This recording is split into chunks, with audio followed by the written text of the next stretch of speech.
Hi friends, welcome to നാടൻ foodie.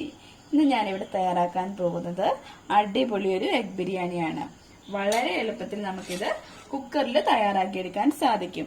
അപ്പം നമുക്കിതെങ്ങനെയാണ് തയ്യാറാക്കുന്നത് നോക്കാട്ടോ.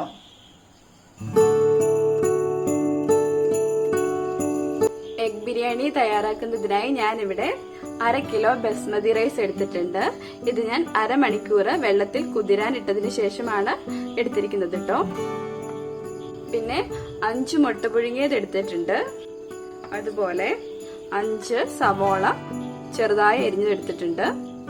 ഇതില് 2 സവോള നമുക്ക് വറക്കാനായിട്ട് വേണം. പിന്നെ 1 തക്കാളിയുടെ പേസ്റ്റ് എടുത്തിട്ടുണ്ട്. പിന്നെ കുറച്ച് കിസ്മിസും കാഷ്യൂ, 4 പച്ചമുളക്, കുറച്ച് പുതിനയിലയും മല്ലിയിലയും, അതുപോലെ തന്നെ ഇഞ്ചിയും വെളുത്തുള്ളിയും ചതച്ചെടുത്തതാണ്. ഇത് 1 ടേബിൾ സ്പൂൺ ഉണ്ട്. പിന്നെ 1 നാരങ്ങ, ഈ നാരങ്ങയുടെ പകുതി മതി നമുക്ക്. പിന്നെ 1 ടീസ്പൂൺ പെരുംജീരകം ചതച്ചെടുത്തിട്ടുണ്ട്. പിന്നെ കറുവാപ്പട്ട 3 എണ്ണം, 2 തക്കോലോ, 2 ഏലക്കായി ഞാനിവിടെ എടുത്തിട്ടുണ്ട്.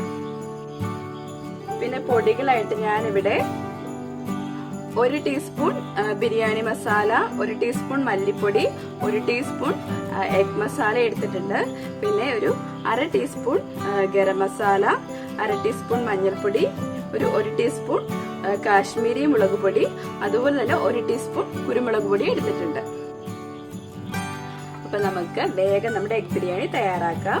ഞാൻ ആദ്യമേ പറഞ്ഞു, ഒരു പ്രഷർ കുക്കറിലാണ് നമ്മുടെ എഗ് ബിരിയാണി തയ്യാറാക്കുന്നതെന്ന്.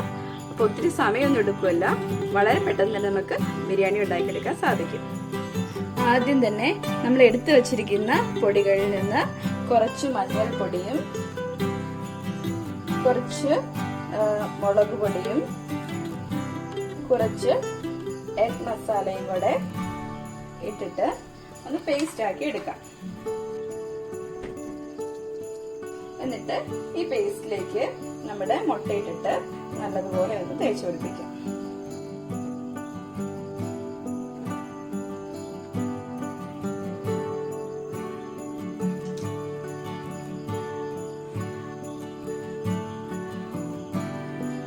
അപ്പൊ ഞാനിവിടെ മുട്ടയില് മസാല തേച്ച് പിടിപ്പിച്ചിട്ടുണ്ട്.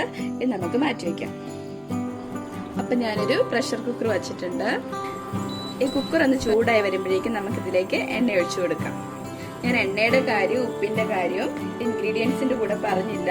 പറയാത്ത വേറൊന്നുമല്ല, നമ്മൾ എന്തുണ്ടാക്കിയാലും നമുക്ക് എണ്ണയും ഉപ്പും ആവശ്യമാണ്. അതുകൊണ്ടാണ് ഞാനിത് പറയാണ്ടിരുന്നത്. ഞാനിവിടെ സൺഫ്ലവർ ഓയിലാണ് കേട്ടോ എടുത്തിരിക്കുന്നത്. ഇഷ്ടമാണെങ്കിൽ നിങ്ങൾക്ക് നെയ്യോ ബട്ടറോ ഉപയോഗിക്കാം. ഞാൻ എണ്ണ ഉപയോഗിച്ചതേ ഉള്ളൂ. എണ്ണ ചൂടായി വരുമ്പോഴേക്കും നമുക്ക് ഇതിലേക്ക് അണ്ടിപ്പരിപ്പ് ഇട്ട് കൊടുക്കാം. അണ്ടിപ്പരിപ്പ് ഒരുമാതിരി മൂത്തതിന് ശേഷം നമുക്ക് കിസ്മിസ് ഇട്ട് കൊടുക്കാം. രണ്ടും കൂടെ ഒരുമിച്ച് ഇട്ടിട്ടുണ്ടെങ്കിൽ ഈ കിസ്മിസ് വേഗം കരിഞ്ഞു പോകാൻ സാധ്യതയുണ്ട്. ഇത് ഏകദേശം മൂത്ത് വന്നിട്ടുണ്ട്. അപ്പൊ നമുക്ക് ഇതിലേക്ക് നമ്മുടെ കിസ്മിസ് ഇട്ട് കൊടുക്കാം.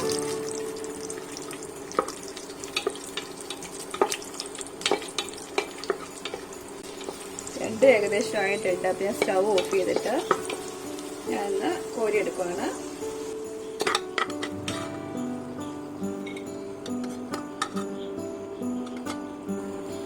ഇനി നമുക്ക് ഇതേ എണ്ണയിലേക്ക് തന്നെ നമ്മുടെ സവോള ഇട്ട് കൊടുക്കാം. ആദ്യം നമുക്ക് 2 സവോള അരിഞ്ഞത് ഇതിലേക്ക് ചേർക്കാം.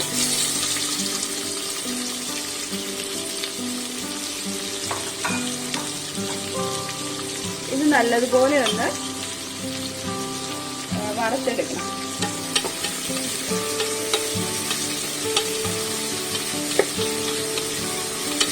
ഇത് നല്ലതുപോലെ വറുത്തെടുത്തിട്ടുണ്ട്. അപ്പൊ നമുക്കിതൊരു പ്ലേറ്റിലോട്ട് മാറ്റി വയ്ക്കാം.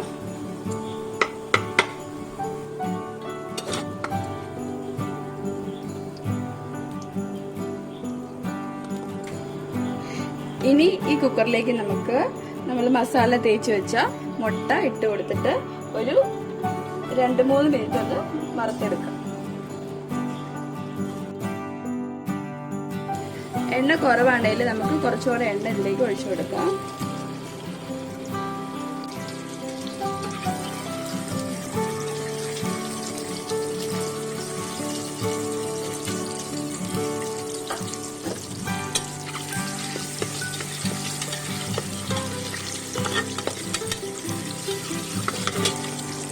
മുട്ട ഏകദേശം ആയിട്ടുണ്ട്.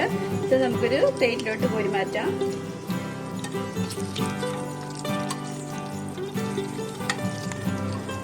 ഇത് നമുക്ക് ഈ എണ്ണയിലിട്ട് നമ്മുടെ സവോള ഇട്ട് വഴറ്റിയെടുക്കണം.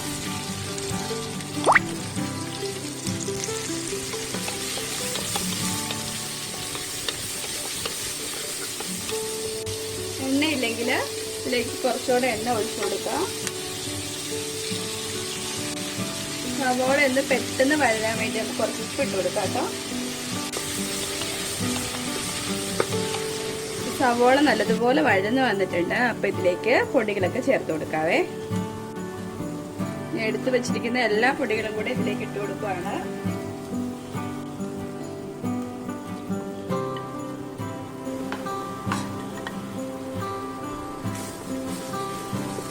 നല്ലതുപോലെ മിക്സ് ചെയ്ത് കൊടുക്കാം.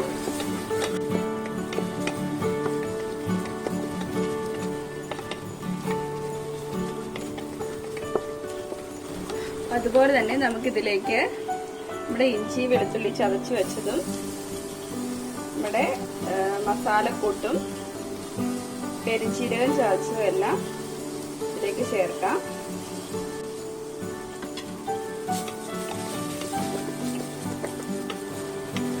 ഞാൻ ഇതിലേക്ക് എടുത്തു വെച്ചിരിക്കുന്ന പകുതി നാരങ്ങ ഒന്ന് ചേർത്ത് കൊടുക്കുകയാണ്.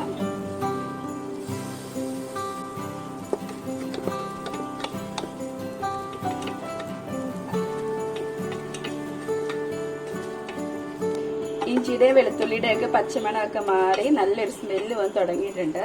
അപ്പൊ ഇതിലേക്ക് നമ്മുടെ 4 പച്ചമുളക് ഇട്ട് കൊടുത്തു. ഞാനത് കീറിയിട്ടില്ല.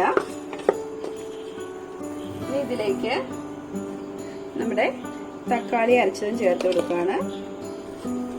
തക്കാളിയുടെ പച്ചമണം ഒന്ന് മാറുന്നവരെ നമുക്കൊന്ന് വഴറ്റി കൊടുക്കാം.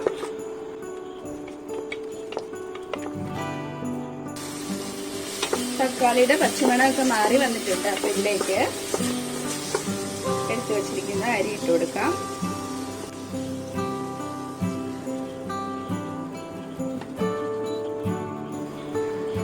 ഇനി നന്നായിട്ടൊന്ന് മിക്സ് ചെയ്യാം.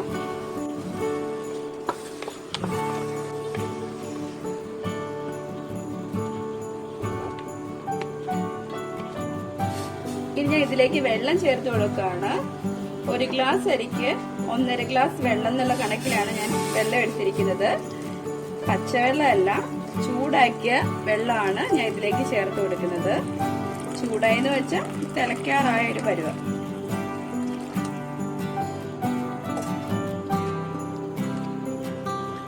ഇനി ഇതിനാവശ്യത്തിന് ഉപ്പുണ്ടോ എന്ന് നോക്കണം. ഉപ്പില്ലെങ്കിൽ നമുക്ക് ഇതിലേക്ക് കുറച്ചുകൂടി ഉപ്പ് ചേർത്ത് കൊടുക്കാം. കുറച്ച് ഉപ്പ് ആവശ്യമാണ്. കുറച്ച് ഉപ്പിട്ട് കൊടുക്കാണേ.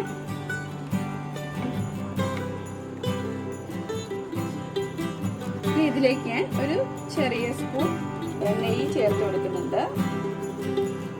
ഞാൻ എണ്ണയിലാണ് ഇപ്പോൾ ചെയ്തത്. അപ്പോൾ ഒരു ടേസ്റ്റിന് വേണ്ടി കുറച്ച് നെയ്യ് ചേർക്കുന്നേ ഉള്ളൂ.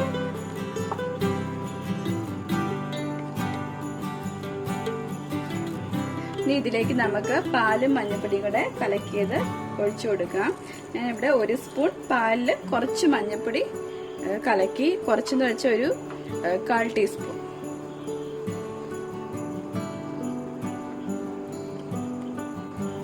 ഇതിലേക്ക് നമ്മുടെ മല്ലിയിലയും പുതിനയിലയും കൂടെ ചേർത്ത് കൊടുക്കാം.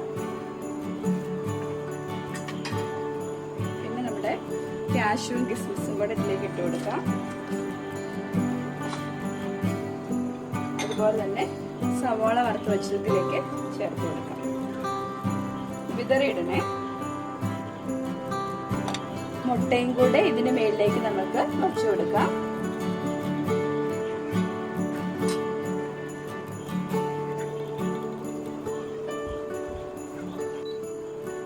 നമുക്കിത് ലിഡ് വെച്ച് കവർ ചെയ്യാം. വെയിറ്റ് ഇട്ട് കൊടുക്കാം. നമുക്കിത് 1 വിസിലാകുമ്പോൾ ഓഫ് ആക്കണം. 1ൽ കൂടുതലായിട്ടുണ്ടെങ്കിൽ വെന്ത് പോകാനുള്ള സാധ്യതയുണ്ട്. അപ്പൊ നമുക്ക് 1 വിസിൽ തന്നെ ഇതൊന്ന് ഓഫ് ആക്കണം. 1 വിസിലായിട്ടുണ്ട്. നമുക്കിത് ഓഫ് ചെയ്യാം. ഇതിന് ശേഷം എയറൊക്കെ ഒന്ന് പോയിട്ട് നമുക്കൊന്ന് ഓപ്പൺ ചെയ്ത് നോക്കാം. ഞാനിത് ഓപ്പൺ ചെയ്യാണ്. എയറൊക്കെ പോയി. എഗ് ബിരിയാണി ഇവിടെ റെഡി ആയിട്ടുണ്ട്. നമുക്കിതൊരു ബോളിലോട്ട് മാറ്റാം. ടേസ്റ്റി ആയിട്ടുള്ള എഗ് ബിരിയാണി ഇവിടെ റെഡി ആയിട്ടുണ്ട്. വളരെ എളുപ്പത്തില് നമുക്ക് ഒരു പ്രഷർ കുക്കർ മാത്രം ഉപയോഗിച്ച് തയ്യാറാക്കി എടുക്കാൻ സാധിക്കും. നിങ്ങൾ എല്ലാവരും ഇത് വീട്ടിൽ ട്രൈ ചെയ്ത് നോക്കണം. പിന്നെ ഈ റെസിപ്പി ഇഷ്ടമായിട്ടുണ്ടെങ്കിൽ ലൈക്ക് ചെയ്യാനും മറക്കരുത്. നമ്മുടെ ചാനലിലെ മറ്റു റെസിപ്പികളും നിങ്ങൾക്ക് ലഭിക്കുന്നതിനായി ചാനൽ സബ്സ്ക്രൈബ് ചെയ്യാൻ മറക്കരുത്. കൂടാതെ തൊട്ടടുത്തുള്ള ബെൽ ഐക്കൺ കൂടി ക്ലിക്ക് ചെയ്യുകയും വേണം. വീണ്ടും മറ്റൊരു റെസിപ്പിയുമായി നമുക്ക് കാണാം. അതുവരേക്കും bye. Thank you. Take care.